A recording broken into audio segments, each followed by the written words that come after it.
Last episode में हमने देखा था कि बो फैन फेंग सिटी में एक होटल के बाहर हान से मिलने जाता है, जहां हान उसे यू तिंग के लिए बनाई हुई रिंग दिखाता है, जिस पर कमेंट करते हुए वो दोनों कैरोके के लिए होटल के अंदर चले जाते हैं। वहीं दूसरी तरफ उस होटल के बाहर एक जीप आती है, जिसमें 3 लोग बैठे होते हैं जो बो फैन को सबक सिखाने की प्लानिंग कर रहे होते हैं और बो फैन के बाहर आने का वेट कर रहे होते हैं। अंदर जाने के बाद ताओ, न्यू और यांग जू हान का मजाक उड़ाने लगते हैं, जिसे देखकर बो फैन उनका मजाक उड़ाता है, जिसे गुस्सा होकर वो लोग हान को फाइट के लिए चैलेंज करते हैं। लेकिन वो बो फैन एक्सेप्ट कर लेता है और एक के बाद एक न्यू और यांग जू को हरा देता है, जिसे देखकर ताओ हान का मजाक उड़ाने लगता है और उससे कहता है कि उसे यू तिंग के बारे में सोचना छोड़ देना चाहिए, क्योंकि वो बहुत वीक है। साथ ही साथ वो हान की ड्रेसिंग का भी मजाक उड़ाने लगता है और कहता है कि हान को ताओ से फाइट के बारे में सोचना भी नहीं चाहिए,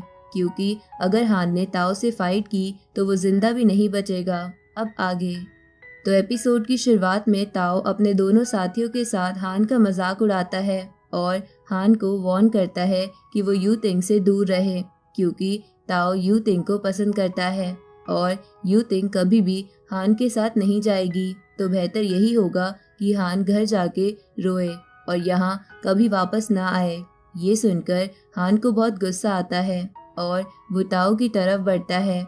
लेकिन बो फैन उसे रोक लेता है और ताओ से कहता है कि उसने जो भी हान से कहा है वो सब बो फैन ने रिकॉर्ड कर लिया है और ये रिकॉर्डिंग अब वो यू तिंग को सुनाएगा, ताकि उसे भी ताओ की इंटेंशंस पता चले। जिसे सुनकर ताओ बो फैन की तरफ उसका फोन छीनने के लिए आता है और बो फैन से रिकॉर्डिंग डिलीट करने को कहता है,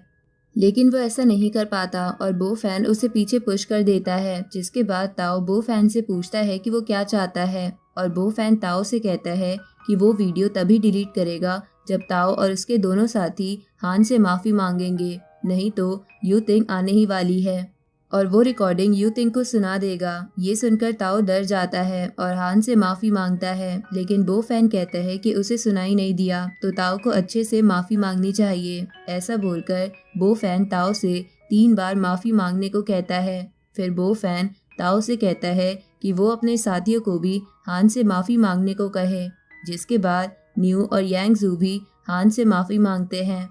उन तीनों के माफ़ी मांगने के बाद बो फैन उनसे कहता है कि उसने कोई रिकॉर्डिंग नहीं की है और वो तीनों सिर्फ उसके बोलने पर ही मान गए और डम बन गए। जिसे सुनकर यांग जू को बहुत गुस्सा आता है और वो ये कहता हुआ बो फैन की तरफ बढ़ता है कि उसकी हिम्मत कैसे हुई ऐसा मजाक करने की।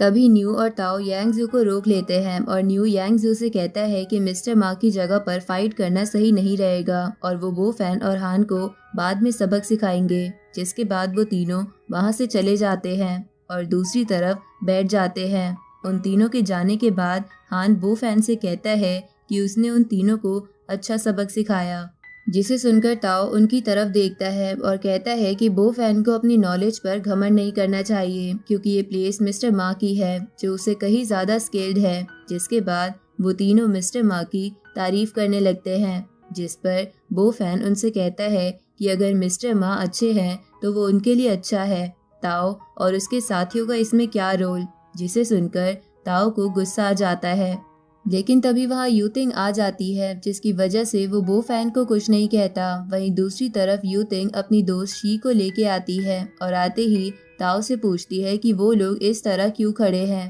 तभी यांग जू यू तिंग का ध्यान हटाने के लिए यू तिंग से कहता है कि ताओ ने सही कहा था कि तुम जरूर आओगी, और ताओ से कहता है कि हमें यू तिंग का वेलकम करना चाहिए। जिसके बाद ताओ यू तिंग की तरफ बढ़ता है उसका वेलकम करने के लिए और यू तिंग से कहता है कि उसका बहुत बहुत शुक्रिया कि वो ताओ के बुलाने पर आई। जिसके बाद ताओ उसे बताता है कि उसने पूरा रूम बुक कर लिया है ताकि वो लोग आराम से एंजॉय कर पाए। तभी हान यू तिंग को बैठने के लिए सीट ऑफर करता है,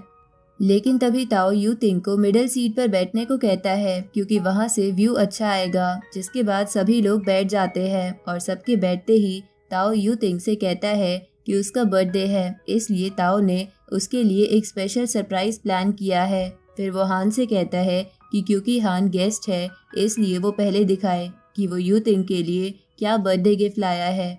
ताओ के ये कहते ही हान अपनी जैकेट की पॉकेट में से एक रिंग बॉक्स निकालता है और यू तिंग को देते हुए बर्थडे विश करता है। जिसके बाद शी उस बॉक्स को देखकर हान से पूछने लगती है कि क्या उस बॉक्स के अंदर एक बहुत बड़ी डायमंड रिंग है जो हान यू तिंग को गिफ्ट कर रहा है। जिसे सुनकर ताओ हान का मजाक उड़ाने लगता है, लेकिन हान उस पर ध्यान नहीं देता और वो बॉक्स खोलकर यू तिंग के सामने रख देता है और यू तिंग को बताता है कि ये रिंग उसने खुद अपने हाथों से बनाई है। जिसके बाद उस बॉक्स में से एक स्पेशल इफेक्ट वाली बटरफ्लाई निकलती है, जिसको देखने के बाद शी हान से कहती है कि उसका गिफ्ट बहुत सुंदर है,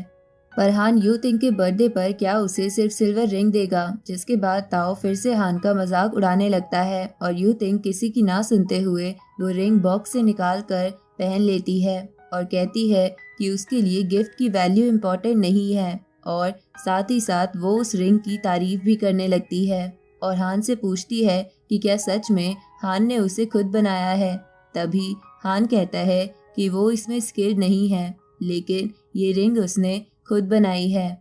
जिसके बाद यू तिंग हान का हाथ देख लेती है जिस पर बैंडेज होता है और ये समझ जाती है कि ये रिंग हान ने खुद बनाई है और इसे बनाते समय ही उसे चोट लगी है। और ये देखने के बाद यू तिंग हान का शुक्रिया अदा करती है। तभी ताओ यांग जू के साथ जाके यू तिंग के सामने एक बड़ा सा बॉक्स लाकर रख देता है और ताओ यू तिंग से कहता है कि उसने ये बर्थडे सरप्राइज यू तिंग के लिए प्लान किया है। जिसे सुनकर शी ताओ की तारीफ करने लगती है और ताओ वो बॉक्स खोलकर सबको दिखाता है और उसमें से एक गोल्डन ग्लोब निकालकर टेबल पर रख देता है। जिसे देखकर शी ताओ से पूछने लगती है कि क्या ये पूरा ग्लोब गोल्ड से बना है। जिस पर ताओ यू तिंग से कहता है कि वो पूरा ग्लोब प्योर गोल्ड से बना है और ये खास यू तिंग के बर्थडे के लिए वो लेके आया है। लेकिन यू तिंग ताओ को मना कर देती है और कहती है कि वो इतना एक्सपेंसिव गिफ्ट नहीं ले सकती। जिसे सुनकर ताओ उस गिफ्ट की तारीफ करने लगता है और यू तिंग को बताने की कोशिश करने लगता है कि वो गिफ्ट कितना ज़्यादा वैल्यूएबल है। ताओ की बातें सुनकर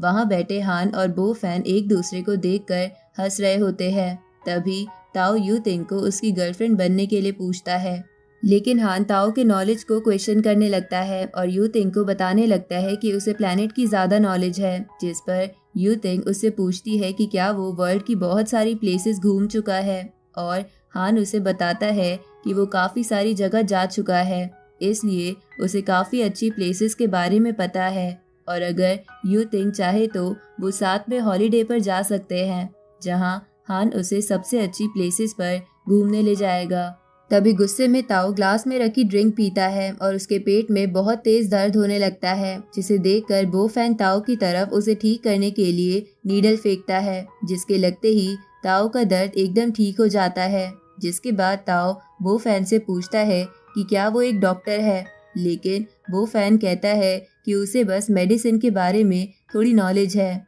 और ये पेन ताओ को लॉन्ग टर्म ईटिंग की वजह से हुआ है तो उसे थोड़ा केयरफुल रहना चाहिए। वो फैन उसे ये सब बता ही रहा होता है कि ताओ उसे इग्नोर करते हुए यू तिंग से उसका आंसर पूछने लगता है, लेकिन यू तिंग कहती है कि ताओ का गिफ्ट बहुत ज़्यादा वैल्यूएबल है तो बेहतर यही होगा कि वो ये गिफ्ट किसी और को दे दे, क्योंकि यू तिंग को वैल्यू और गिफ्ट से ज़्यादा लव और विजडम से फ़र्क पड़ता है।